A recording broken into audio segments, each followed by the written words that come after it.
Khadija Brittain. Née le 22 avril de 1994, Khadija Rose Brittain était décrite par ses proches comme une adolescente brillante et sportive qui était sûre d'aller loin dans la vie. Membre des tribus indiennes de Round Valley de la réserve de Round Valley, Khadija a grandi à Covelo, en Californie, et était une élève accomplie qui était également la star de son équipe de basketball au lycée. Ses amis et camarades de classe ont noté qu'elle était populaire et confiante avec un fort sens de l'humour. Tout le monde était certain que, en tant que jeune femme, elle quitterait sa ville natale pour aller à l'université. Mais Khadija s'est vue voler cette opportunité au début de l'année 2018. C'était la nuit du 7 février 2018 que Khadija a été vue vivante pour la dernière fois. 3 jours se sont écoulés avant que sa famille ne dépose un rapport de personnes disparues après n'avoir reçu aucune nouvelle d'elle. Ce n'est pas que sa famille s'en moquait. C'est plutôt que ces dernières années, Khadija avait commencé à mener un mode de vie de plus en plus imprévisible. Après son diplôme du secondaire, en 2012, au lieu d'aller au collège communautaire, elle a commencé à fréquenter le mauvais groupe. Peu de temps après, elle a commencé à abuser des drogues. Sa communauté était connue pour souffrir de problèmes de drogue et d'alcool. À travers son abus de substances, Khadija a fait la connaissance d'un homme nommé Niji Tonifalis, 4, qui avait environ 14 ans de plus qu'elle. Bien qu'elle ne le sache pas tout de suite, Phallus était une mauvaise nouvelle. Il avait eu bien plus que sa part de démêlés avec la loi et avait été accusé de nombreuses infractions allant de la fabrication de méthamphétamine à la mise en danger de la santé d'un enfant en passant par la violence domestique. Il avait même vu ses enfants lui être retirés après les avoir gardés dans des conditions sales et sordides. Cependant, il semble avoir eu d'autres enfants après son passage en prison dans le comté de Saint-Joaquin, car peu de temps après avoir rencontré Khadija, elle s'occupait de ses enfants. Elle s'occupait de leur lessive, repas et les récupérait à l'école. Alors que les amis et la famille n'étaient pas impressionnés par le choix de petits amis de Khadija, leurs plaintes et préoccupations tombèrent dans l'oreille d'un sourd. Le 30 janvier 2018, une Khadija hystérique, saignante et meurtrie est apparue sur le pas de la porte de la maison appartenant à son père, sa belle-mère et leurs enfants. Elle a raconté au couple comment Phallus l'avait battue avec ses poings avant de prendre un marteau. Le lendemain, avec l'aide du centre de violence domestique de la tribu, Khadija a déposé une ordonnance de protection contre son petit ami. On lui a également donné de l'argent pour remplacer les affaires qu'elle avait laissées chez lui, y compris ses vêtements et son téléphone. Finalement, cependant, Phallus a réussi à dissuader ou à forcer la jeune femme de 23 ans à ne pas donner suite aux accusations portées contre lui. On pense que c'est parce que, compte tenu de son casier judiciaire, Phallus aurait passé beaucoup de temps en prison si les accusations avaient abouti. Cependant, ce n'était pas la fin.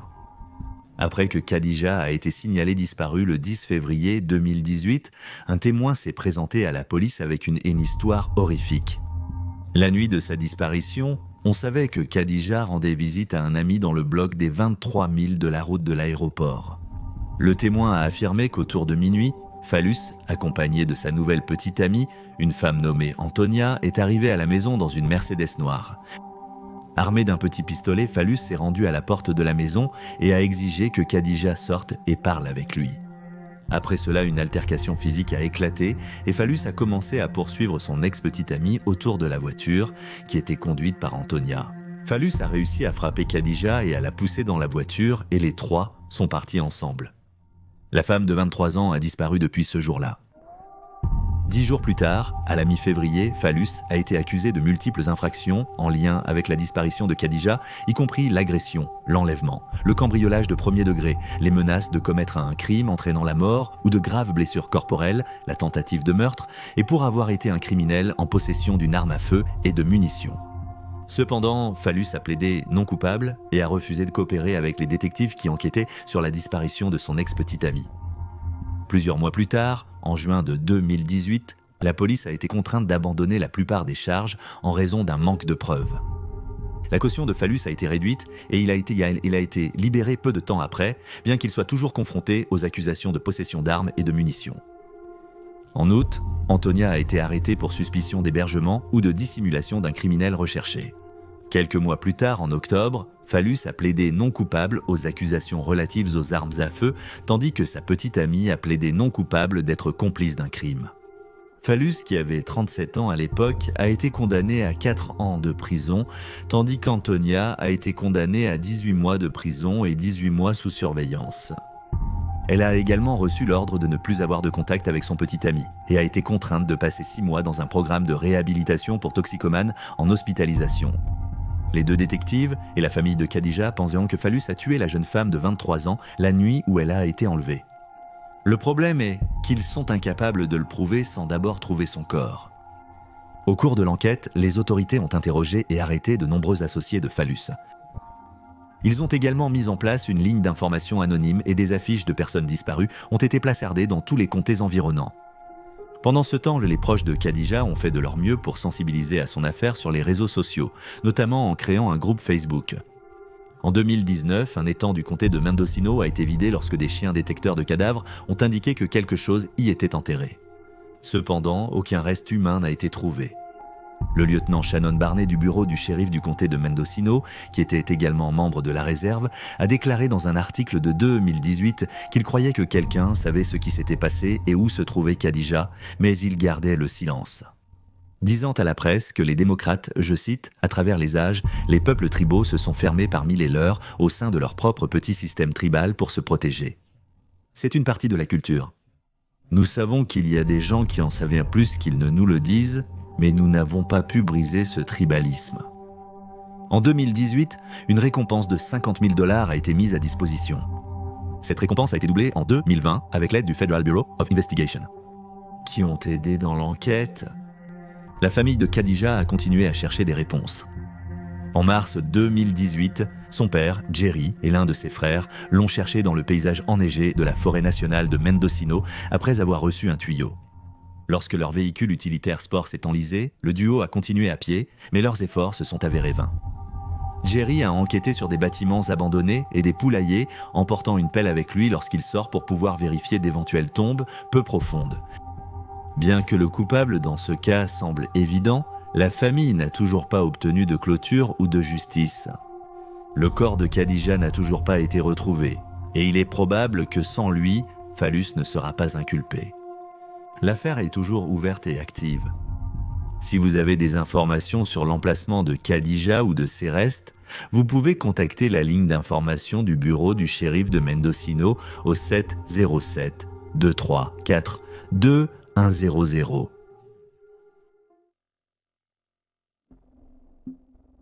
Kira Coles.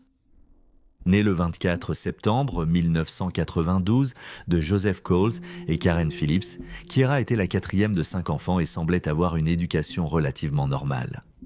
Adulte, elle était proche de sa mère. Elle parlait presque tous les jours et elle était également très impatiente de fonder sa propre famille. Kira disait souvent à sa famille et à ses amis que dès qu'elle serait financièrement stable, elle voulait avoir son premier enfant. Peu de temps avant sa disparition, elle était en passe d'avoir la vie parfaite qu'elle désirait. Elle avait déménagé dans son propre appartement, dans le sud de Chicago, Illinois, et elle avait acheté une nouvelle voiture. Elle avait aussi appris récemment sa grossesse. Son bébé était prévu pour avril 2019. Kira, âgée de 26 ans, travaillait pour le United States Postal Service au moment de sa disparition. Selon certains rapports, elle y était depuis 2017, tandis que d'autres sources affirment qu'elle y était depuis environ 3 ans. Selon sa mère, Karen, Kira avait pris congé du travail pour des raisons personnelles le 1er et le 2 octobre 2018. Elle devait revenir le 3e. Cependant, la jeune femme de 26 ans n'est jamais venue à son poste. Au lieu de cela, elle a appelé pour dire qu'elle était malade. Entre le 3e et le 4e d'octobre, Karen a continué d'appeler sa fille, qui ne répondait pas à son téléphone. Les appels passaient en messagerie vocale, ce qui a fait penser à Karen que le téléphone de Kira était probablement déchargé. Elle a ensuite demandé au frère de Kira de vérifier ses réseaux sociaux. Kira n'avait rien posté là-bas non plus. Inquiète, Karen a demandé à la police de Chicago de vérifier le bien-être de sa fille. La voiture de Kira était toujours garée à l'extérieur de son immeuble, mais la jeune femme elle-même était portée disparue. Au début, la police n'a pas beaucoup pensé à la disparition de Kira, la considérant comme un cas non suspect, mais finalement, ils ont commencé à soupçonner un acte criminel. Karen avait vu sa fille pour la dernière fois le dimanche 30 septembre avant sa disparition. Les deux avaient parlé de la préparation de Kira pour le bébé et de quel lait était le meilleur à boire pendant qu'elle était enceinte. Cependant, l'affaire s'est un peu compliquée lorsque la sœur de 26 ans a affirmé qu'elle l'avait vue pour la dernière fois le lundi 1er après l'avoir récupérée au travail. Cette déclaration était en conflit avec le témoignage de Karen, selon lequel sa fille avait pris congé du travail le lundi 1er et le mardi 2. Cette information n'a jamais été totalement élucidée dans les rapports ultérieurs sur la disparition. En enquêtant davantage, l'affaire est devenue encore plus complexe lorsque les autorités ont découvert que le père du bébé de Kiera, Joshua Simmons, avec qui elle sortait depuis 5 ans, avait en réalité déjà une petite amie de longue date et plusieurs enfants. Il y a aussi quelques rapports indiquant qu'il avait une troisième petite amie, bien que cela ne soit mentionné que dans quelques articles. Non seulement Kiera était enceinte, mais la petite amie de longue date de Simmons était également enceinte de leur troisième enfant. D'après les rapports, Kiera et l'autre fille se connaissaient. Selon Karen, le couple ne s'entendait pas et Kiera avait été interdite de rendre visite à Simmons chez lui. Il n'est pas clair si les autorités ont déjà parlé avec Simmons. Début 2019, il était recherché pour interrogatoire dans l'affaire de Kiera. Selon les rapports, après la disparition de la jeune femme de 26 ans, Simmons, sa petite amie et leurs enfants ont quitté l'État. Ils n'ont jamais participé à aucune recherche de Kiera, ni à aucune veillée. NBC5 a retrouvé Simmons vivant en Louisiane en 2021, mais il n'a répondu à aucune de leurs lettres. Suite à sa disparition, les enquêteurs ont trouvé des images de vidéosurveillance d'une caméra de surveillance d'un voisin qui montrait une femme ressemblant à Kiera se dirigeant vers sa voiture le matin du 3 octobre. La femme portait peut-être un uniforme de facteur, bien que cela ait été fortement débattu. La femme semblait repérer quelque chose hors champ et s'est dirigée vers cela. Elle ne semblait ni effrayée ni hésitante lorsqu'elle a dépassé la voiture de Kiera et a disparu de la vue. Ces mouvements ont amené certains à spéculer qu'elle avait vu quelqu'un qu'elle connaissait ou une voiture qu'elle reconnaissait et s'est dirigée vers cela. Au fil des ans, ces images ont fait l'objet de nombreux examens. Au début, l'école croyait que c'était leur proche disparu. Cependant, avec le temps, ils ont changé d'avis. Plus particulièrement, Karen s'est manifestée plus tôt cette année pour dire aux médias qu'elle n'a jamais cru que la femme était Kiera, mais que les autorités lui avaient demandé de garder le silence sur ses soupçons. Karen a expliqué que la démarche et la silhouette de la femme ne correspondaient pas à celle de sa fille. Elle a également ajouté qu'elle ne révélait ces informations que maintenant parce que l'enquête était au point mort et qu'elle estimait n'avoir rien à perdre. De leur côté, l'United States Postal Service ne croit pas non plus que la femme sur la vidéo soit Kiera, mais une autre factrice qui était sur cette tournée ce jour-là. En février 2021, Karen a également révélé qu'un autre voisin avait fourni des images de vidéosurveillance de la nuit du 2 octobre. La vidéo montrait Kiera et Simmons quittant son appartement dans des véhicules séparés. Les enquêteurs ont dit aux médias qu'ils avaient également récupéré des images de surveillance de la jeune femme de 26 ans, retirant $400 de son compte bancaire avant de les remettre à Simmons. Il n'est pas clair si le compte bancaire de Kiera a été utilisé dans les années depuis qu'elle a disparu. Après la disparition de Kiera, ses effets personnels ont été retrouvés dans sa voiture. Entre-temps, ses clés et son sac à main ont été retrouvés chez elle. Les détectives en ligne ont trouvé étrange de découvrir la boîte à lunch dans la voiture, vu qu'elle avait prétendument appelé pour signaler qu'elle était malade. Cet appel téléphonique a été une partie controversée de l'affaire en ligne. De nombreux détectives amateurs ont suggéré que peut-être quelqu'un a appelé pour se déclarer malade, prétendant être la jeune femme de 26 ans. Sa famille n'a pas pu confirmer si l'appel était dans son journal d'appel, car ils n'ont pas pu accéder à son téléphone sans son code secret. On ne sait pas pourquoi les autorités n'ont pas enquêté sur cela. Le travailleur de l'United States Postal Service qui a pris l'appel de Kiera est catégorique, c'était elle. Les autorités ont aussi fouillé la réserve forestière de Whistler Woods à Riverdale après avoir suivi des tuyaux anonymes reçus. Bien que quelques os aient été découverts sur les lieux, on ne sait pas s'ils étaient d'origine animale ou humaine.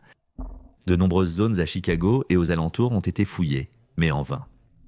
Une récompense de $50 000 a été mise en place, mais n'a pas encore été réclamée. La famille de Kiera est désespérée de la ramener chez elle avec son bébé. Son père, Joseph, a quitté son emploi dans le Wisconsin et a déménagé à Chicago suite à la disparition. Il a souvent parlé de l'affaire en ligne et aux médias et a distribué des tracts dans la rue. Pendant un moment, il a vécu dans sa voiture près de l'immeuble de Kiera, résolu à trouver des réponses. Les amis et collègues de la jeune femme de 26 ans continuent également de sensibiliser sans relâche à son affaire. Même aujourd'hui, Joseph continue d'organiser des réunions pour sensibiliser à la disparition de sa fille. En 2020, il a dit qu'il croyait que Kiera était vivante mais retenue captive dans une maison vide. Il a ajouté qu'il pensait que les autorités n'avaient pas fait assez pour aider à la ramener. En juillet 2020, les forces de l'ordre ont annoncé que l'enquête était suspendue parce qu'ils avaient épuisé toutes les pistes. Ils ont déclaré soupçonner un acte criminel envers Kiera, mais sont restés silencieux sur les détails. Ils ont dit aux médias qu'ils cherchent eux des preuves pour étayer leur théorie et qu'ils pensent que 2 ou 3 personnes sont impliquées dans la disparition de la jeune femme de 26 ans. En septembre 2020, le département de police de Chicago a dit au Chicago Tribune qu'il travaillait avec le service d'inspection postale des États-Unis et le Federal Bureau of Investigation pour continuer les recherches. Ils ont également noté que l'affaire n'était pas close et qu'ils enquêteraient sur toute nouvelle preuve ou indice qu'ils recevraient. Bien qu'il n'y ait pas beaucoup de preuves dans l'affaire de Kiera, il y a beaucoup de spéculations en ligne. La théorie la plus courante est que Joshua Simmons était impliqué dans la disparition de Kiera, certains suggérant même que sa petite amie était également impliquée. Les détectives amateurs en sont venus à cette conclusion après avoir noté la manière dont le couple a quitté l'Illinois suite à la disparition, et que ni l'un ni l'autre n'ont aidé à l'enquête ou à la recherche. Certains ont théorisé que cela a été fait par jalousie, mais d'autres ont proposé que ni l'un ni l'autre des membres du couple ne voulaient avoir quoi que ce soit à voir avec le bébé de Kiera, et donc ils ont cherché à se débarrasser du problème. Karen a déclaré que bien qu'elle ne croyait pas initialement que Simmons était capable de faire du mal à sa fille, son silence l'a amenée à penser le contraire. Une autre théorie qui a été proposée dans le cas de Kiera est qu'elle est partie pour recommencer, submergée par tous les changements dans sa vie. Cependant, sa famille ne croit pas qu'elle abandonnerait tout ce pour quoi elle a travaillé, et ils ne croient pas qu'elle ne les informerait pas au moins qu'elle va bien. D'autres ont spéculé que Kiera était simplement une victime d'un gang local ou était la cible d'un crime de circonstance. Bien que le dossier de Kiera soit toujours ouvert, l'enquête a considérablement ralenti au cours de la dernière année. Si vous avez des informations sur la disparition, vous pouvez contacter la division sud de la région de la police de Chicago au 3 127 47 8 27 4. Et voilà les faits. Partagez vos théories et spéculations dans les commentaires ci-dessous. Et n'oubliez pas d'aimer cette vidéo et de vous abonner pour soutenir la chaîne. Vous pouvez également nous soutenir sur Patreon pour avoir la chance de voir votre ville natale présentée dans un épisode de Détective de Cold Case. Merci de regarder. Restez alerte, restez en sécurité et je vous verrai la prochaine fois. Vous